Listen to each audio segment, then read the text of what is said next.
4일, 베이징 올림픽이 화려한 개막식과 함께 시작되었습니다. 하지만 화려한 개막식에도 불구하고 정말 화날 수밖에 없는 상황을 연출하였는데요. 무슨 일인지 한번 알아보겠습니다. 중국은 지난 2016년 베이징에서의 올림픽 유치를 확정받았습니다. 그리고 그 직후 베이징 올림픽을 기념하며 한 홍보 영상을 제작하였는데요.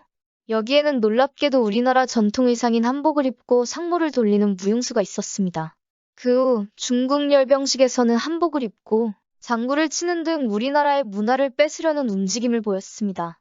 하지만 우리는 이 한복을 올림픽 개막식까지 입고 나올 것이라는 상상조차 하지 못하였습니다. 이 사진을 한번 보시죠.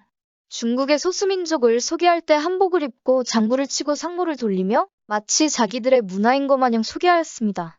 심지어는 여러 명이서 한복을 입고 장구를 치는 이해할 수 없는 행동을 하였습니다. 올림픽은 전 세계가 주목하고 있는 세계 최대의 행사입니다. 그럼 큰 행사에서 이러한 문화를 뺏어가려는 움직임은 정말 화날 수밖에 없습니다. 여기서 우리는 너무나 궁금합니다. 중국은 대체 왜 우리 한국의 문화를 부러워하고 질투하며 뺏어가려는 것일까요?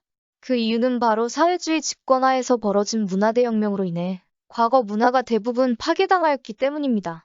최근에 들어서야 문화 부흥 움직임이 일어나 이와 함께 애국주의와 연결을 짓다 보니 자신들 것이라고 억지로 주장하는 것입니다. 그럼 이 사태에 대한 세계인들의 반응을 살펴보겠습니다. 친구들 생물도 한국도 같고 김치도 한국의 것이다. 상모 장구 한복이 중국이라니 동북공정 대단하다 진짜. 잠시만, 저거 한복 아니야? 왜 중국인들이 입고 있는 거지? 중국의 소수민족을 소개할 때 전통의상이라며 한복이 소개되었어. 한복은 한국인의 전통의상으로 조선족과 한푸족의 전통의상과는 확연한 차이가 있지. 평화의 상징인 올림픽에서도 갈등의 씨앗을 낳은 것 같아. 정말 실망스러워. 라는 등의 반응을 보이고 있습니다. 또 대표적인 문화 강탈 사례로는 우리나라 전통 음식인 김치가 있습니다. 대표적으로 중국의 유명 유튜버인 리즈츠는 김치를 중국의 전통 문화라고 주장하여 논란을 빚었습니다.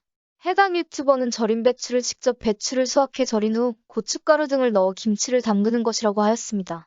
중국의 검색 엔진인 바이두 백과사전에서도 김치는 중국 남서부 지역에서 유행하는 유산균 발효 식품의 한 종류이며 한국의 김치에 중국 유교 문화의 깊은 흔적이 있다 라고 적혀 있습니다. 문화는 국가와 문명이 태엽처럼 맞물려 서로 영향을 미치며 다르고도 비슷하게 발전한다는 말이 있기는 하지만 이것은 너무나 심하다고 생각합니다. 지금까지 이슈프라임이었습니다. 감사합니다.